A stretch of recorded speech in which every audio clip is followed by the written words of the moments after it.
Guys hamster কম্বার 26শে September listing হতে যাচ্ছে, আপনারা সকলেই জানেন। তো এখানে কিন্তু অফিসিয়ালি অ্যানাউন্স করে বলে দিয়েছে, এয়ারড্রপ অপশানে দেখতে পাবেন 26শে সেপ্টেম্বর কিন্তু তারা সবাইকে পেমেন্ট করবে। তারা কিন্তু অফিসিয়ালি অ্যানাউন্স করে দিয়েছে তাদের টেলিগ্রাম চ্যানেলে। তো এখন প্রশ্ন হলো, এখান থেকে আপনি একটা ভালো পরিমাণে পেমেন্ট পাওয়ার জন্য কী করবেন? আপনাকে এই চাবিটাকে বাড়াতে হবে। তো আজকের যে মিনি পাজল গেমটা রয়েছে সেটা আপনাকে সলভ করে দেখাবো। মিনি পাজল গেম খেলে আপনি কি করে আপনার চাবিটাকে কালেক্ট করবেন সেটা দেখিয়ে দেবো আজকের এই ভিডিওতে। তো চলুন ভিডিও শুরু করা যাক। নতুন হলে সাবস্ক্রাইব করবেন, ভিডিওতে একটা লাইক করে দেবেন। ওকে, তো চলুন ফটাফট গেমটা ওপেন করছি আমি। তো আমি জাস্ট মিনি গেমে ক্লিক করে দিচ্ছি। ক্লিক করে দেওয়ার পর জাস্ট আমি প্লে অপশানে ক্লিক করে দিচ্ছি। প্লে অপশানে ক্লিক করে দেওয়ার পর গেমটা ওপেন হয়ে যাবে। চলুন এবারে ফটাফট গেমটা খেলা যাক এবং পাজলটাকে সলভ করা যাক।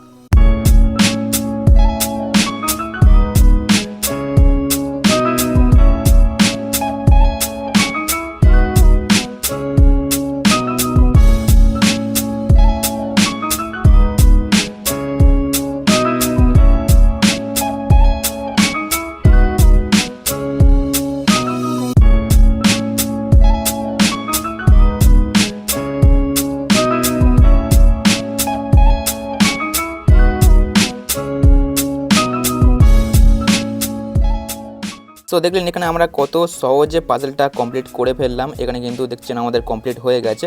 তো এখানে জাস্ট আপনারা ট্যাপ ট্যাপ করে পয়েন্টস আর্ন করতে থাকুন এবং চাবিটাকে আপনাকে বাড়াতে হবে অবশ্যই। এখানে ট্যাপ ট্যাপ করে পয়েন্টস আর্ন করতে থাকুন, যত পয়েন্ট হবে তত বেশি আপনি কিন্তু প্রফিট করতে পারবেন। এবং এখানে যে daily combo card, daily cipher code এবং ডেলি রিওয়ার্ডটা অবশ্যই আপনি কমপ্লিট করবেন, নাহলে কিন্তু আপনার সমস্ত অ্যাক্টিভিটি কমপ্লিট হবে না। সমস্ত অ্যাক্টিভিটি আপনার থাকতে হবে, তবে কিন্তু আপনি এখান থেকে একটা ভালো পরিমাণে পেমেন্ট পাবেন, টোকেন পাবেন। আর 26শে সেপ্টেম্বর এটা লিস্টিং হতে যাচ্ছে। যখনই লিস্টিং হবে কীভাবে কী এক্সচেঞ্জ করবেন, কীভাবে পেমেন্ট নেবেন, A to Z ডিটেলসে ভিডিও করে দিয়ে দেবো। অবশ্যই চ্যানেলটাকে সাবস্ক্রাইব করে রাখবেন। দেখা হচ্ছে নেক্সট ভিডিওতে। Bye bye.